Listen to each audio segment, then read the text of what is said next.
সকলকে নমস্কার। শিবরাত্রি এখনো পর্যন্ত আছে, তাই শিবরাত্রি উপলক্ষে সকল সনাতনী সহ গোটা আমাদের আরামবাগ লোকসভার মানুষকে আমি শুভেচ্ছা অভিনন্দন জানাই। ধন্যবাদ জানাই আজকের আমাদের এই প্রেস কনফারেন্সে উপস্থিত সমস্ত সাংবাদিক বন্ধুকে, যারা আজকে এখানে এসে আমার কথা, আমাদের পার্টির কথা সাধারণ মানুষের কাছে পৌঁছে দেওয়ার জন্য এখানে এসেছেন আপনারা। দেখুন, গত কয়েকদিন ধরে তৃণমূল কংগ্রেসের অসভ্য, বর্বর, নোংরা নেতৃত্বগণ, সবাই নয়, বেশ কিছু, তারা বিজেপিকে সামনে সামনি পলিটিক্যালি মোকাবিলা করতে না পেরে তারা শেষ চেষ্টা মিথ্যা কিছু পোস্টার চিপকে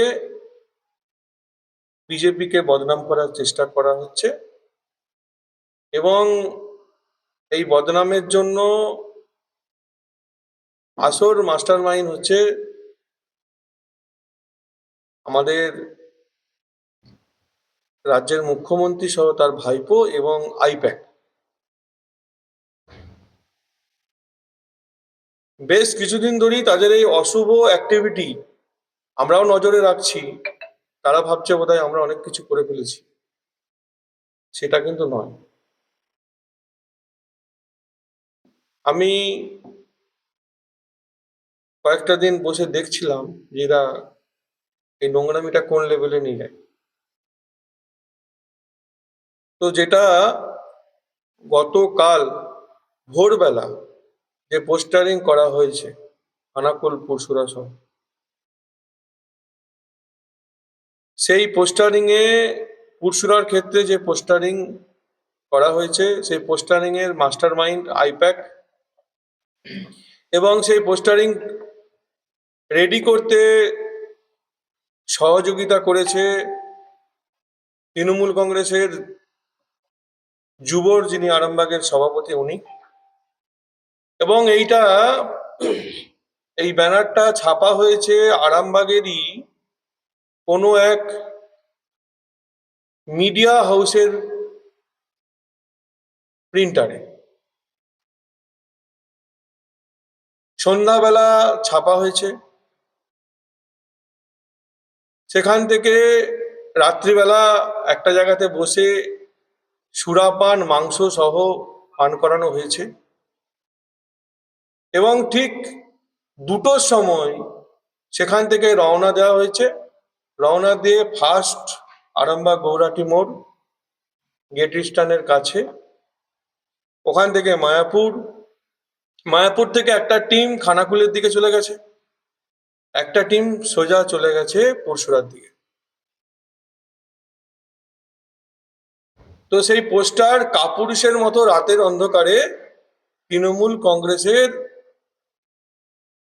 নেতৃত্বের নির্দেশে এবং তাদের পুরোপুরি ইচ্ছায় পোস্টারিং করা হয়েছে।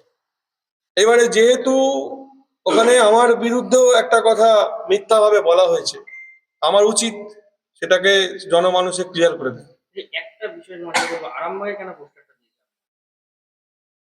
আমি তো আর শুধু পরশুরা বিধানসভার এমএলএ হতে পারি, শুধু তো মানুষগণ শুধু পরশুরার মানুষ নয়, আমাকে অনেক মানুষজনই ভালোবাসে এই সাব ডিভিশন বা লোকসভা বা জেলা।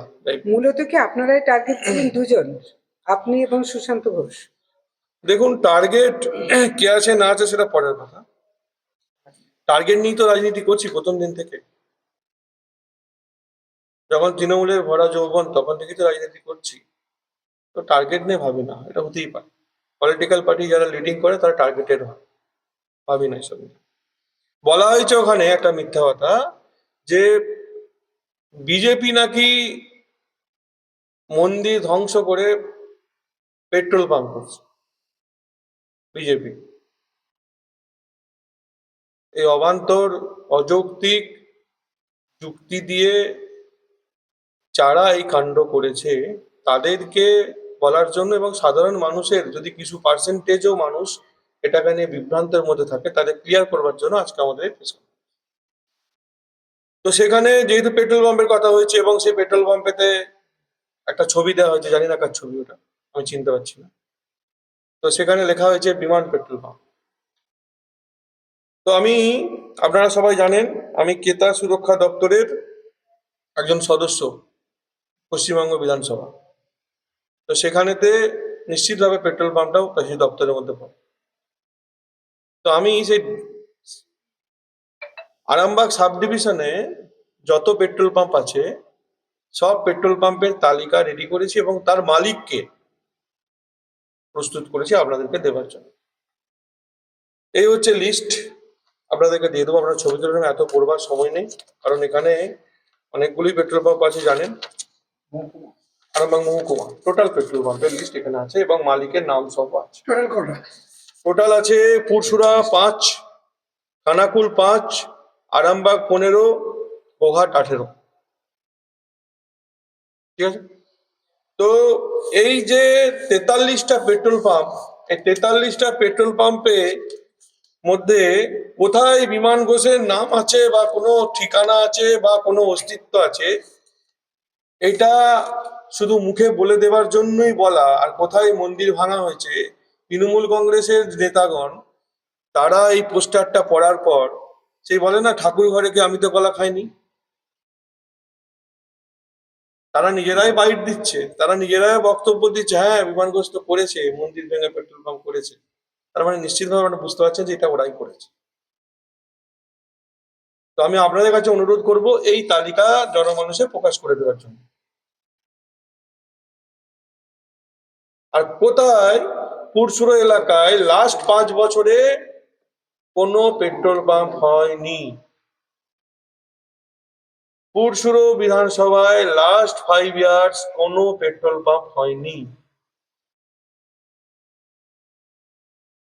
তো যে বা যারা এই কথাগুলো বলে যুক্তি দিয়ে বিমান ঘোষ এবং বিজেপিকে বদনাম করার চেষ্টা করছে তাদেরকে বলি, রাজনীতি যদি করতে হয় রাজনীতির মতো করুন, আর নোংরামি যদি করতে হয় তাহলে রাজনীতি ছেড়ে নোংরামি করার অনেক জায়গা আছে, সেখানে যান।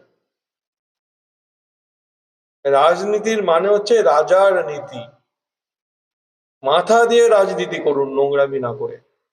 নির্বাচনে আপনারাও জানেন, সাধারণ মানুষও জানে যে পুরসুরা বিধানসভায় আপনারা 50,000 ভোটে হারবেন। আরামবাগ, গোঘাট, খানাকুল বিধানসভায় আপনারা পরাস্ত হবেন। সঙ্গে তারকেশ্বর, চন্দ্রকোনা আমাদের মধ্যে আসবে।